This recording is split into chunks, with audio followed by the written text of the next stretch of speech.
Otto Freund might just be the most interesting man in the world. I'll let our listeners be the judge after today's episode. Otto started with New Jersey Bell in 1964 and worked on the installation and implementation of the first electronic switching office in the United States. After that, he had his own TV and appliance sales and service business. From 1984 to 1996, he was on the design team at Bell Atlantic and the Bell Atlantic coordinator for the Telecommunications Ordering and Billing Forum. From 1996 to 2003, Otto served on the intercarrier team at Telcordia Technologies, formerly Bellcore, and helped with the implementation of the Telecom Act of 1996. In 2002, he moved to Florida and was elected president of both the Villa San Remo Master Association and the Neighborhood F Sub-Association. When Hurricane Wilma hit in 2006, he sprung into action and took over the management of the entire cleanup process in his community, and, at the prompting of his wife, decided he should be getting paid for those services. He became a Florida licensed community association manager and initially worked for Magnum Management, who at the time was primarily a receiver. Otto later joined Hawkeye Management and up until very recently was managing an oceanfront condo in Florida for the last 10 years. Otto met President Gerald Ford on an airplane, and one of his best childhood friends was one of the Doobie Brothers. Otto is now 79 years young, married to the love of his life, and has 3 children, 7 grandchildren, and 2 great-grandchildren with another one on the way. Otto, welcome to Take It to the Board. Thank you. So before we delve into your hot takes, Otto, on being a Florida licensed manager, my first question just has to be, which Doobie Brother was your best friend? Bobby LeKind. So Bobby LeKind, I think the Doobie Brothers are doing a 50th anniversary tour right now. I don't know that they're going to do anything for the 50th anniversary. There's not too many of us around it. I said to one young lady that worked for Hawkeye before, she said, "What are you listening to?" I said, "Oh, I'm listening to the Doobie Brothers." Well, she looked at me like I had just landed or something. Well, I have to be honest. When I hear Doobie Brothers, then when somebody throws out like "What a Fool Believes," then okay, I know that song. It's certainly more forefront for one generation over others. I'm so glad you're on, Otto. I've known you for a while now. You know, I started this podcast because I actually became really interested during the pandemic. Early on, I started listening to a variety of podcasts. You know, all of our routines were upended. And my new routine in the morning was to start listening to podcasts. So I had a variety of different podcasts that I listened to. But what I noticed, there wasn't one that spoke to our industry, which was community associations. And as you well know, there's 60,000 in the state of Florida. There's millions throughout the country and throughout the world. I said to myself, you know what? It might be an interesting niche to fill, to have a podcast where, you know, we talk in a more informal way, informative and entertaining, about what it really means to live in one of these communities, to serve on the board, or to work for board members in these communities. And I couldn't let 2021 end without having the perspective from a manager, from somebody who's really been on the front lines in this community. You came to mind because you've been doing this for years. Also, I'm going to be honest with you. You're recently retired, so I'm hoping you can be a little more frank about the industry with me. I'll be anybody you want me to be, Frank or anybody else.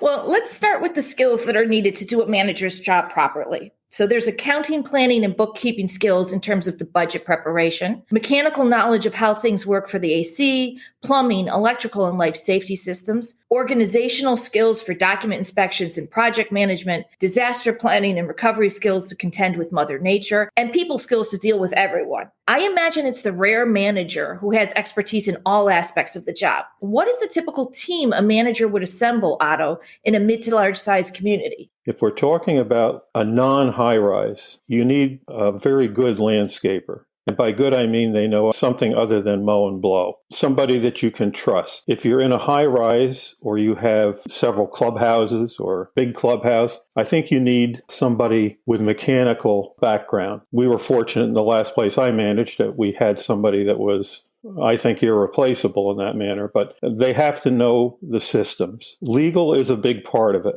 I think that people kind of skip over the legal end of managing a property because A, it's expensive, and B, most people don't understand it, so they assume that they have an answer, they read the statutes, it must be right, and on you go. Doesn't always work that way, unfortunately. You also need a good back office support. When you're talking about properties that have 2 or 3 or 4 or 500 homes, to have one manager there is very difficult. You need somebody to bounce things off of because, as you said, nobody knows everything. And I think you need good financial support. Whoever your accountant is or whoever your management company happens to be, you need somebody there that understands bookkeeping from an association perspective. I've seen many CPAs who are treasurers of associations have no clue because, like everything else, some of the things that we do in associations, especially here in Florida, defy good business sense. Yeah, having the title treasurer, that's been my experience too, does not necessarily mean that you're going to have somebody who's capable of truly preparing the budget, going over the financial statements. But let me take a step back. In your management career, Otto, you were always with a management company, correct? You were never a direct employee manager. So you did have the benefit of that back office from the management company. When you mentioned outside vendors like a landscaper, you mentioned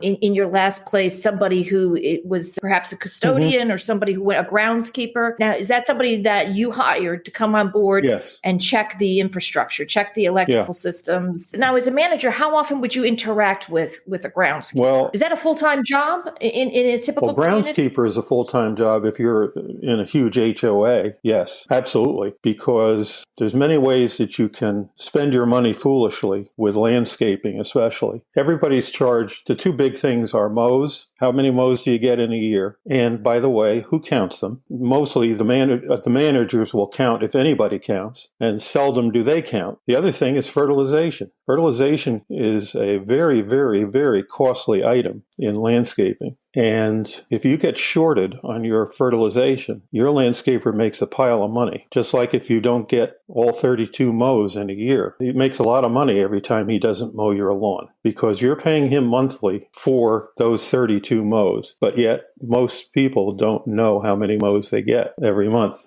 So is that your job, I made it my job. Or the manager's job to make sure they're... To me, if you're going to manage a building or a property, you have to know what's going on in the property. You can't always take somebody's word for it. You have to know how things work. If you're in a high rise, you have to know, how does the air conditioner work? What's the basic principle? And I think that a lot of managers skip over that and they go to the expert and they take the expert's word for it. My theory is you hire the expert, you have them on your side, and you spend time with them and you learn what it is that they do and how do they do it. Otherwise, you're at a disadvantage, I would imagine. Listen, I'm an attorney. I don't know how the AC works. I was actually just trying to replace two water heaters in my home. And let me ask you this. How would the average manager go about acquiring all the necessary skills? And what resources did you look to? What resources should they look to in terms of acquiring that knowledge? I mean, I know there's CAI and the state puts on courses. You get the most benefit out of somebody that's in the trenches. Right now, Donna, as you well know, we're going through this building certification. You're going to be hiring, you as a manager, you're going to be hiring concrete restoration people. It pays you to get one when you find out that person is, let's say, good. They're very attentive to what's happening. They don't pad things. They don't try to give you the rosy picture. If it's going to take 6 weeks, it's going to take 6 weeks is the way I look at it. You follow them. You stay with them. When they're doing their job and they say, okay, we're going to have to take up this balcony. Why? And they will explain to you what it is. Now, do you have to know how to do all that and recognize it on your own? No. But now you're armed with the basics of what these people are doing. So if you get another vendor in there, then you're smarter than you were before. And if they're going to give you some kind of story, which a lot of them like to do, you're going to be able to weed them out, make recommendations to your board, and move ahead. To me, you're responsible. You're in charge. If you're the general manager, if you're the manager of the community. Mm-hmm. But okay, I'm going to play devil's advocate with you for a second. And that all sounds great, but I have a 250 unit condo. We're going to go through concrete restoration. I'm going to say, as a manager, Otto, Who's going to be paying the bills? Who's going to be answering the phone? And of course, we've got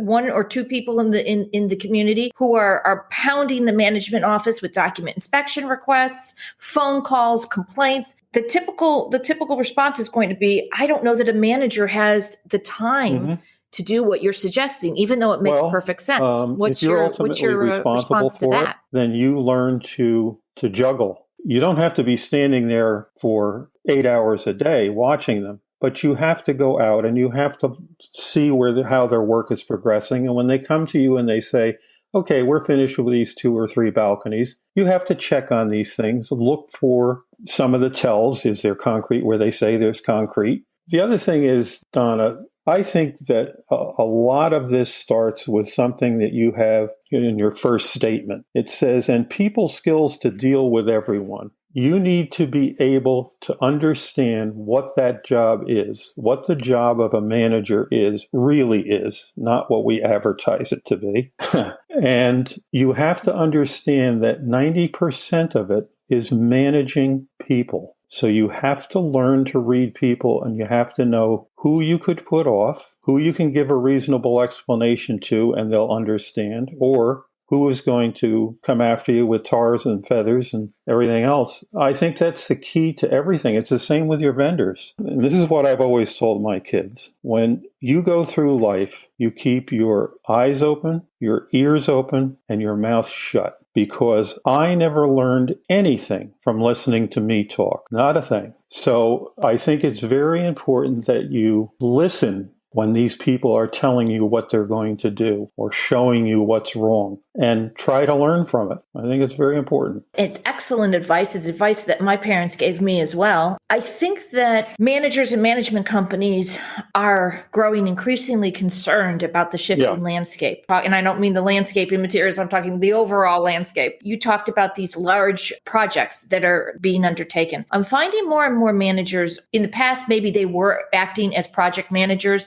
Maybe the management company would take a fee for that, and that's still happening. But I'm also seeing in a growing number of instances where the manager is, or the management company is saying, hire a project manager. So the boards are hiring an outside project manager to work with the GC on whether it's a roofing project or a concrete restoration project or a replumbing project. I think we're going to see more of that. And at times in the past, I have to tell you, Otto, I have thought that perhaps loading that up on a manager, those kind of responsibilities when it came to a large renovation or repair project, was not necessarily the smartest thing, because that on-site manager may not have the skill set to... Yes, the manager would have to have that discussion with either the board and or his bosses at the management company. It's a good idea to have a project manager, especially if it's something you know nothing about. It's a bad thing to have a project manager that gets recommended by the guy that's doing your concrete restoration. When you're dealing with a homeowners association, the manager's focus is, I think, going to be different, entirely different than a manager in a multifamily building. In an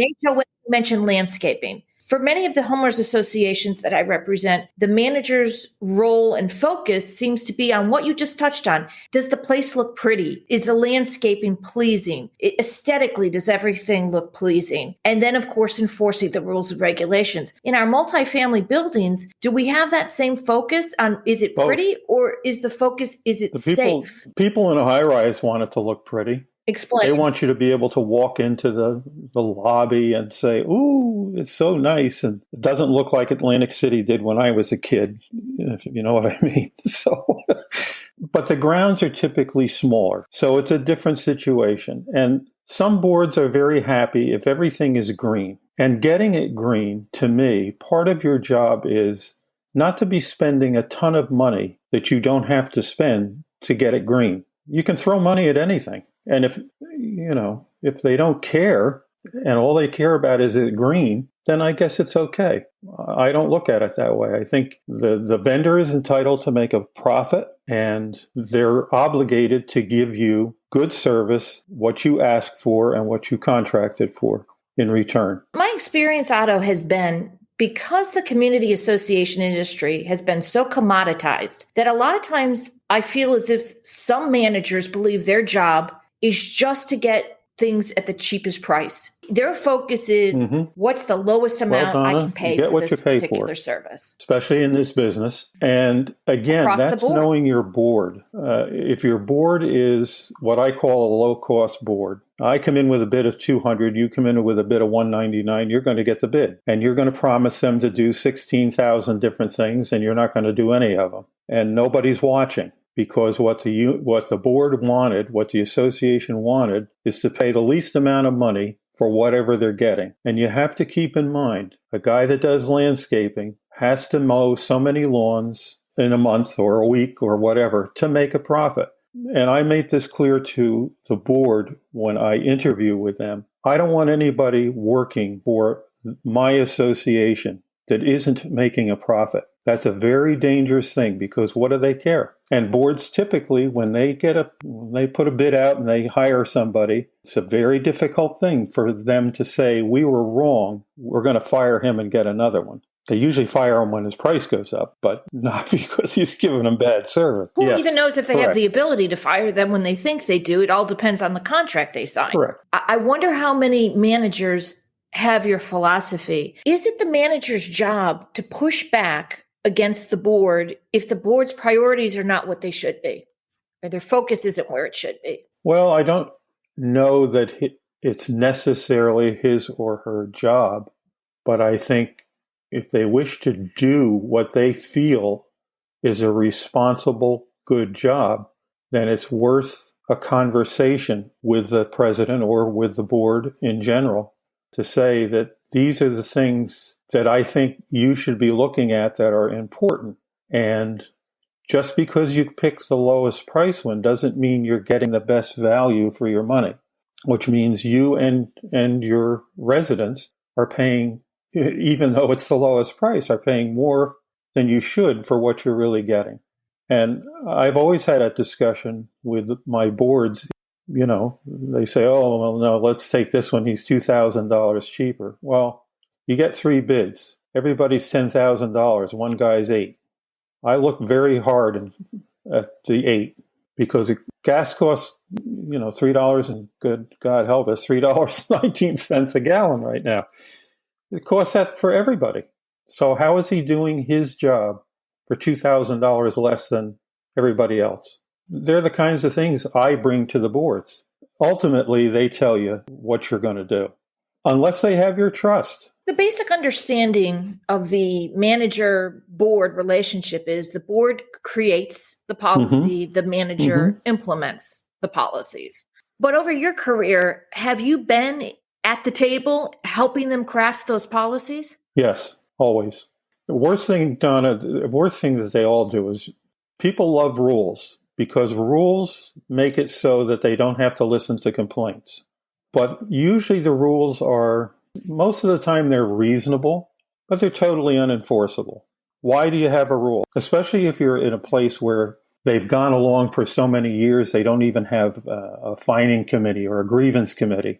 Listen, Otto, you're preaching to the choir because you know my philosophy on this. I first of all, I think association boards need to do what I call a rules audit. If it's been more than 2 or 3 years since you've looked at your rules and really gone through them, you're waiting too long. I think it was Einstein who said that you need to spend 99% of your time evaluating the problem and 1% crafting the solution. But what happens is most boards, to your point, Otto, they sit down and they say, we should have a rule on this and a rule on that. But is there really a problem? I mean, my favorite one was you have to park your car head in, not head out. And when I got this massive rules book from a client, had to be 22 pages of rules. And we went through them. And I said, is this a problem? Is it why? And they couldn't answer the questions of why 90% of those rules were in place. And to your point, also, they weren't enforcing them. No, because enforcement, look, a lot of boards are just good people who want to give something back to their community for nothing. And the last thing they want is what the managers get daily, and that's people coming in with little buckets of tar and feathers over nothing. So they don't want a phone call at 6 o'clock at night because they just saw Mrs. Smith walk her dog and she didn't have a paper bag. They don't want to hear that. And quite honestly, that's part of why we, this industry, might be in a little problem today with getting good, experienced CAMs because nobody tells them what the job really entails, that it is a customer service job. Boards are easy. Residents are not. So who are you trying to please, though? Let's dig into that, because I was going to ask you, listen, a manager's success, I always thought, boiled down to meeting or exceeding the board's expectations. But if I'm hearing you, it also is whether or not they're meeting the residents' expectations. Is that what you're saying? Well, the board's expectations are that the guy or gal sitting in the manager's chair is the guy or gal that gets beat up every day. And the board does not get beat up. So to the extent that you can manage that process yourself, then you're meeting the board's expectations. So you're the buffer. You're the buffer between the board yes. and the resident and the angry mob that you're describing. And they don't like to give, boards do not like to give bad news. You know how it goes, Donna, when they want to do an assessment. There's all kinds, it's like kids in school. I've got a sore throat, I can't be at the meeting. It's that way. They're volunteers. Oh, yes, you're a buffer. And you have to learn to manage the board's expectations and the residents along with that. You have to be firm enough to tell the resident, this is not an issue, or this is the way it is. I'm sorry. We had to have an assessment. This is what you need. But to me, that's what you're doing by satisfying the board's expectation. Some boards are right in the thick of everything. That gives me concern only from one perspective. They are really managing. And they're telling you basically to do this work or that work or this work or that work. That's a bad situation. I was going to say that. So you've got some boards where I've seen them abdicate way too much control to a manager or a management company. They take a complete hands-off approach. They don't want to even communicate with the law firm. They don't want to communicate with the outside vendors. That's all on management. And I don't know whether they do that because they're detached, disinterested, or they think it is somehow a liability shield. So that's one end of the spectrum where you've got boards that completely abdicate all control and decision making to the manager or management company. That's a problem. And on the other end of the spectrum is what you just referenced, Otto, which is the boards that micromanage. Yep. So they're really doing everything, and you're just the figurehead. They're making every decision, and they're just putting it under your name. So which is easier, which is harder? Well, or they're equally bad? I think they're equally bad, but for different reasons. And again, when I first heard about this job, being a CAM, it seems so simple. It's kind of like real estate, Donna. You have people in your neighborhood and they're realtors.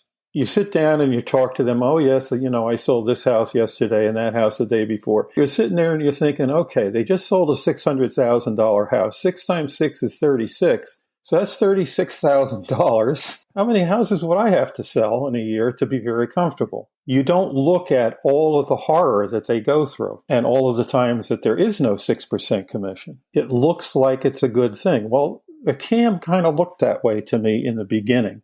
I think I was fortunate because the management company we had at the time of Wilma was non-existent after Wilma hit.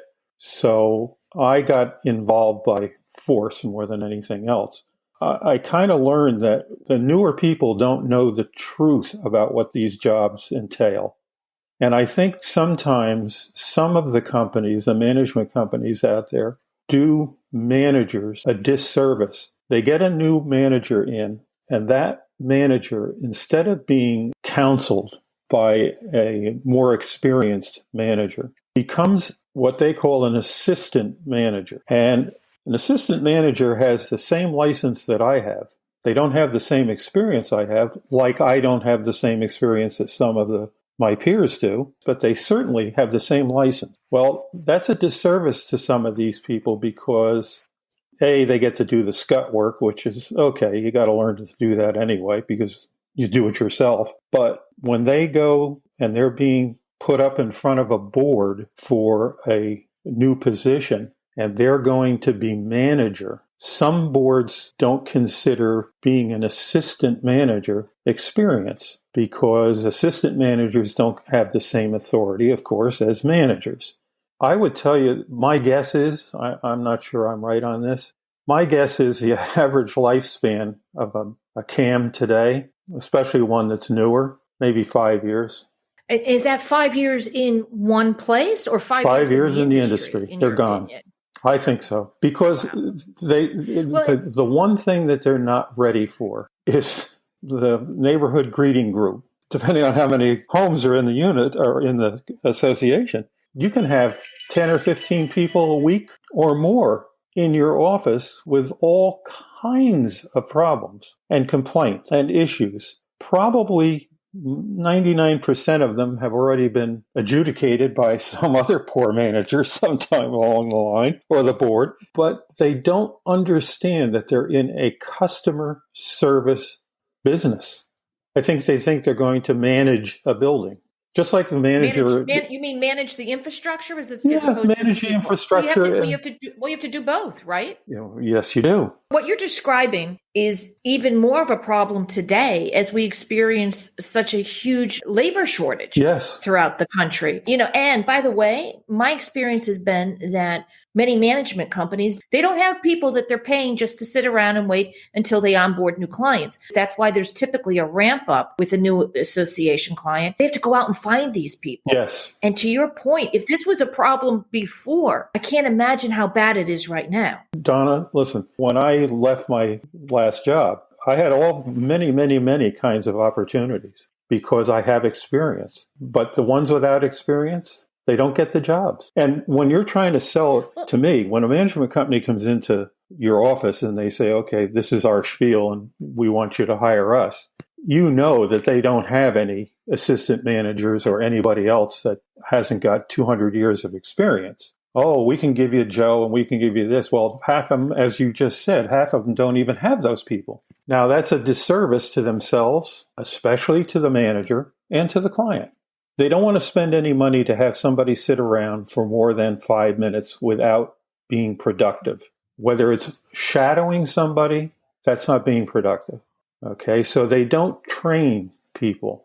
And when they do train people, they throw them in and their expectation is they're going to learn like 1, 2, 3, and they get gigged a little bit if they make a mistake. Where I think people should be in this business, especially now, should be mentored. Just have an experienced CAM, put them on a property, let them have their head and listen and advise, not in a critical way, so to speak, but advise them, look, you might want to try this kind of approach with this board because you see what this board is made up of, and help them through this process rather than making them an assistant manager, giving them all the crap work to do, which is exactly what they do, which you have to know how to do. But the manager takes the glory and they don't.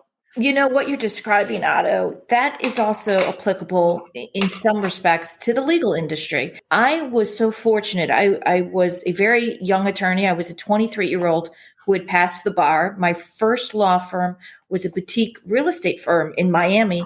For my first 6 months at that firm, it was really an extension of my law school experience. I sat with, his name was Morris Rosenberg, sat with him. He went through, at the time I was doing real estate law. He actually went through and showed me how to read title abstracts. It was a luxury I don't think most law firms can afford today. And I don't think most management companies would have the luxury of mentoring, but I think it's absolutely the right way to go, because everything you've been describing to me sounds like a recipe for creating insecurity and instability in your managers. It sounds to me like some of the issues might be when it comes to particularly a young manager, the assistant manager, or even a young general manager. Do they push back? I fear that for younger managers who have not been mentored, they may approach the job almost as a popularity contest where they really cannot afford to either make the board unhappy or the residents unhappy, because that might mean the difference between them keeping the job or losing it.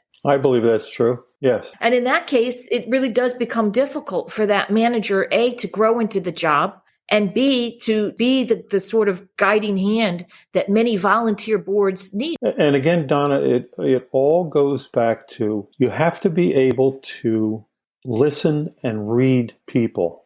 You have to know what makes a board tick. Why does my board always want to have the cheapest of everything? There are good reasons, but you have to know why. Otherwise, you're just, it's my opinion. Well, you're crazy. You shouldn't always take the bottom price. A lot of times I've said to the board, you have to remember one thing. Nowhere in the statutes does it tell you must take the lowest price. So, okay, Otto, you're listening. You're listening to your board, and what you're hearing as a manager is that you are working for an incredibly dysfunctional board. Okay, well, let's talk about that. Because, listen, as an association attorney, every project and issue that I'm handling becomes much more difficult when I'm dealing with a dysfunctional board. And I imagine this is even more true for managers working for an association that's governed by a divided board. So in that case, your manager's listening. Let's say it's you. Your board's completely dysfunctional. You've got factions on the board. They couldn't be any further apart.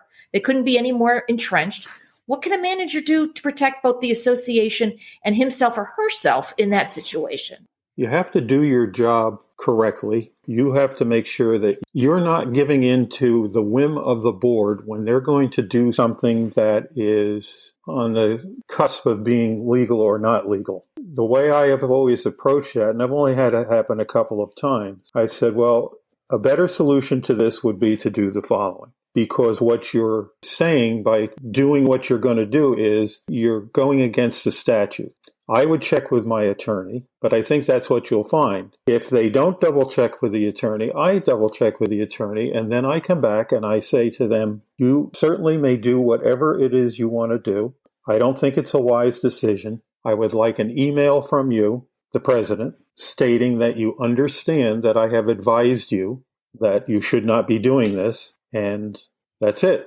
And so I think that's the most I can do to protect me and to protect whoever I happen to be working for as far as the management company. Well, I'm going to thank you for not playing lawyer, because occasionally we do have managers that are doling out legal advice. And sometimes it's because they think it's their role, but often it's because boards are pressuring managers to play that role because they don't want to pick up the phone and incur fees to talk to the attorney. We'll talk about that in a little bit, but we've got let's say, Otto, we have a 5-member board. 3 members feel that you should be enforcing a particular rule. 2 members feel no, absolutely not. You've reached out. The attorney says the minority position is the legal position, but you're still stuck as a manager between a rock and a hard place because it's the majority that is really controlling this board. You've got to be very careful as a manager and as an attorney, quite frankly, that you do not become too aligned with one faction or another when you are dealing with a dysfunctional, divided board. Because as we all know, boards can also change. So your minority today may become the majority tomorrow when that third person leaves or is recalled from the board. It's really, you have to strike that balance, and it does become very sensitive at times. Do you have any advice for new managers as to how to handle that situation? I know you said reach out for legal help when it's required, but just in terms of managing the personalities, because we know that some board members take the position that you're my manager or you're my attorney. They really want you to align with them. How do you kind of navigate those waters? Well, my policy has always been, and I've been fortunate with the management company that I work for, that they also bought into this. I work for the management company, and the management company, me through the management company, works for the board of directors. But there is only one contact to me between myself and the management company, and that happens to be the president of the board. If the president happens to say, okay, Donna, you're the vice president, and I want you to run with this project, then he or she has given their approval that you can tell me what to do when it comes to this project. Otherwise, I go straight to the president and I say, this is the thing. 3 of you want to do it this way, and these 2 want to do it this way. I've checked with the attorney because I was at a loss. I couldn't figure out which was the right way. The attorney advised me that the 2 that said go left, they're the ones that are right. So I'm in a dilemma. What would you like me to do? How can we resolve this? Now, usually that gets a conversation going amongst all 5 of them, including me. And usually it gets resolved and nobody's upset and nobody's angry. Sometimes they say, no, I don't care. That's at the point where I would talk to the board's attorney, which, by the way, I just have a little comment about board's attorneys. One of the things that I think makes managers, especially newer managers, hesitant to speak to the board's attorney is usually, Donna, the board pays for that time. When it's really just me, the manager, trying to clarify something so that I don't go off half-cocked about something I know nothing about. And the fear of a board coming back to you and saying, what the devil is this $275 for, sometimes is a deterrent. I think that CAMs need a support from you guys where not everything is a billable item and makes them scared to call you. Scared only because, the board, rightfully so, is going to question it. And they could go back to the management company and say, well, what kind of manager do you have here? You had to call the lawyer. Well, I'm going to push back a little bit on that. Let me tell you what my experience has been. Mm-hmm. But again, I've been doing this a long time. I can tell pretty quickly if I'm dealing with a manager who does not have some of the skills that are needed to manage a particular community. They may just be very green. But if I'm getting calls with very, very basic operational questions, then I know I'm dealing with somebody who really needs more hand-holding that. But look, at the end of the day, we sell our legal expertise and our knowledge. And we do that when we have conversations, when we communicate, whether we're doing it in person or we're doing it via email or on a phone call. I will reach out to a board typically when I'm having an issue and let them know and say, look, just so you know, you're going to have some legal fees associated with this because your manager needs a little bit of help. And that I find to be helpful because then the board may know. Otherwise, you're right. They may not know what's going on. And the manager may be reaching out to us to try to fill in those gaps. And, this gets back to the fact that you only need 19 hours of classes in Florida to become a licensed manager. You need 19 hours and to take a test. And that's it. And in some states, you don't even need that. The management industry is not regulated in many states. So where are these resources coming in? I would urge managers to take advantage of all the classes and out there put out by the, different states, different law firms, different vendors, resources like CAI. But you make a good point, and I would hate for any manager who really needs to understand their job not to pick up the phone. But I think in that case, I would, as the manager, I would say to the board, I really need to reach out to legal on this. I agree. Otto, let's talk about managers who perhaps get a little too involved in the election process. Manager has a few board members that they really like, they work well with.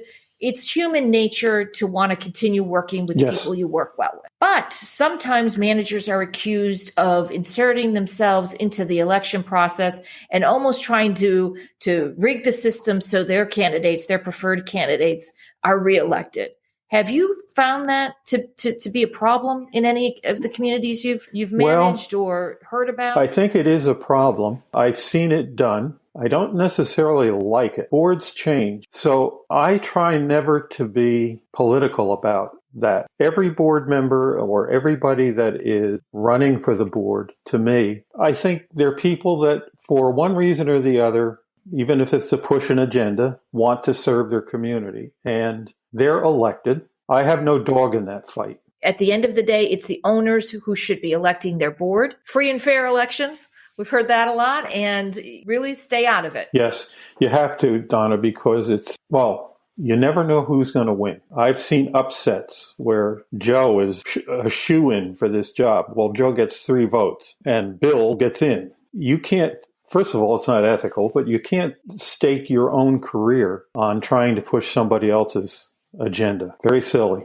Wise words. So we're talking about legal landmines here. Managers are on the front lines. And when something goes wrong, the management company or the manager often gets sued along with the association. Throughout your career, how concerned have you been about your liability exposure as the manager? Well, I've been concerned about it to some degree, but not a lot because I try to assess every situation that comes along. I try to assess it and play the devil's advocate for myself and say, what if? I'll tell you when I did get concerned about it. I got concerned during COVID. That concerned me. Tell me why. As you know, when it first started out, there was no such thing called insurance. Boards could get, technically speaking, sued. Whether they had to pay or not is a different issue, but boards could get sued, and along with the boards, so could the managers and the management companies and everybody else from people who wanted to sue. They got COVID in your pool. I was a little concerned about boards in general not listening to what I consider sound legal advice. My approach to COVID was the same as yours. You shut everything down that you can shut down and let them whine and let them complain, because it's your fiduciary duty to make sure that you protect the association to the best of your ability, you and the board. And I think you had to take that position. Now, was I more afraid of being sued during that time? Yes. But I just said to myself, you know what?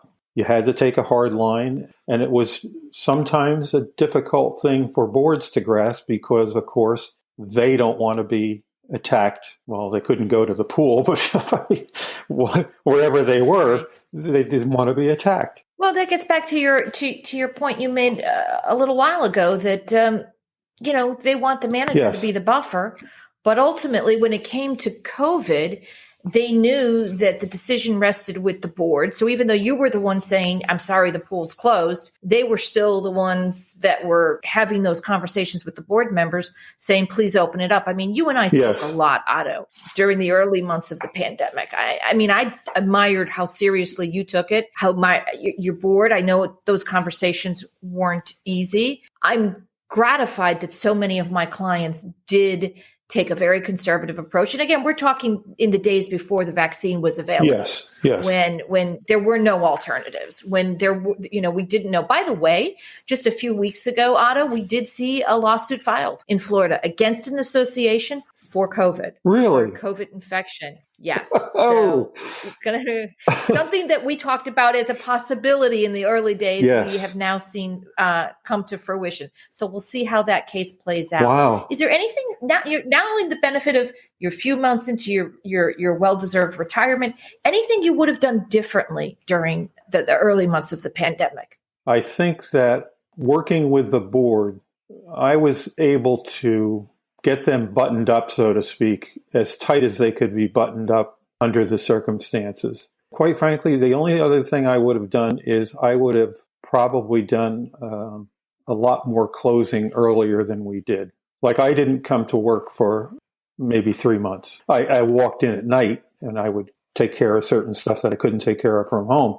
but I was not there when there were a lot of people around, which did not sit well with many owners, at least.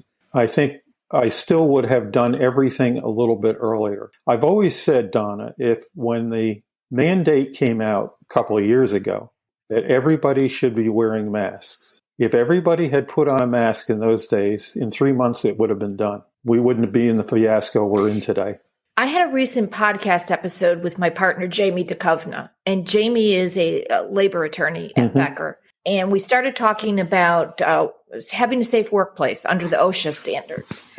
It's funny because, Otto, when we were talking early on in the pandemic and you were getting so much pushback about the masks, what we didn't talk about was the fact that that was your workplace. That's the workplace for many people. Yes. And one of the answers to the questions of why did we need to wear masks or why do we need to wear masks is because you're going to somebody's workplace here. And the association has an obligation to maintain a safe workplace, a safe work environment. That's one aspect. If I had to go back, I would have emphasized that a little bit more. Yeah. It's been a changing time, and I think it changed a lot of things in our lives that are never going to go back. I think one of the big problems was our generations have never been through anything like that. And it's a hard pill to swallow for many people. They just don't understand it. We have a cure for everything. Why didn't we just give everybody a shot and move on?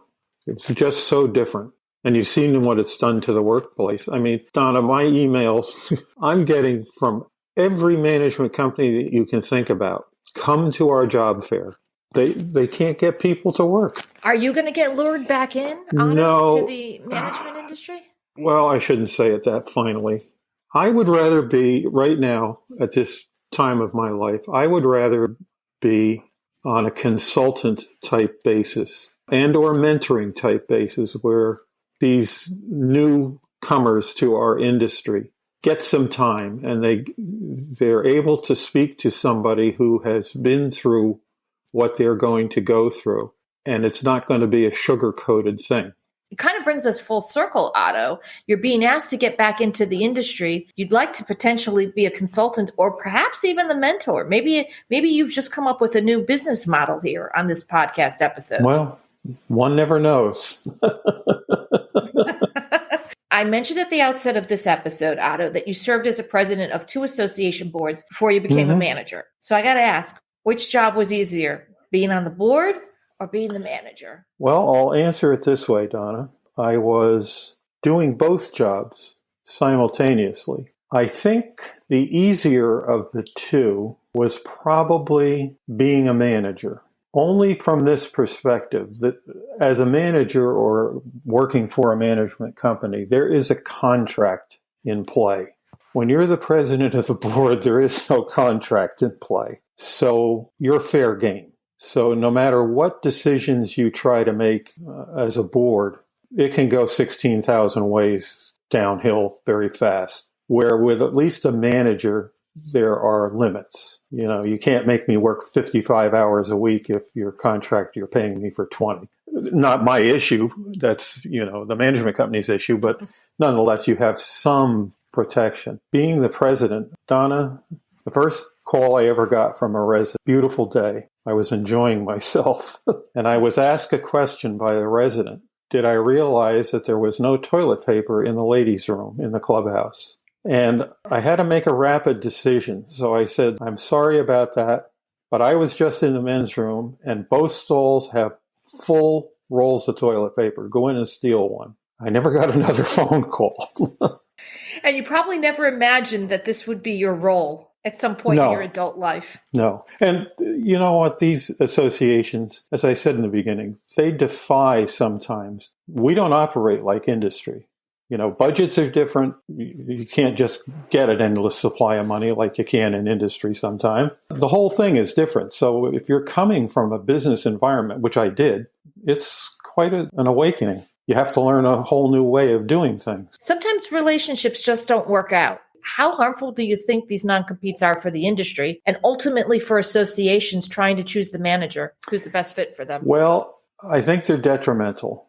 I understand the premise behind them. I understand how that protects the management company. So when they get a good manager, boards think, well, we're paying the management company $160,000 a year. All we have to pay the manager is $90,000. Well, yeah, but it usually winds up a hell of a lot more than that. I think that all in all, they're a detriment to managers, to management companies, and especially to associations who could still utilize whatever expertise that person brought to the table is gone. And if the person was well-versed in a certain subject area, which happened to pertain to especially that association, they're out of the ballpark. You can't make any money. And look, management companies use these non-competes because they want to protect the amount of training and oversight that they've put into their employees. It makes sense. But I find that sometimes they've got everybody on a non-compete when they shouldn't be. And sometimes it's just too onerous. When I look at these management agreements, I will typically carve out, I don't like the 2 years. I will carve out 12 months or fewer. I guess my parting recommendation to any managers listening is next time you're asked to sign one of these, get your own attorney to review it so you really understand what it means, because it can truly impact your ability to be flexible if you want to leave one place and go somewhere else. So Otto, I want to thank you for joining me today. I've been wanting to have a very frank conversation with a seasoned manager about what it's like to be on the front lines. And you've certainly given us all that and more. I hope you enjoyed yourself. I did, Donna, even though I gave up the Tonight Show, but it's all right. Thanks, Otto. Thanks for joining us today. Don't forget to follow us on your favorite podcast platform. Leave a review so more people can take it to the board. And visit takeittotheboard.com for more information.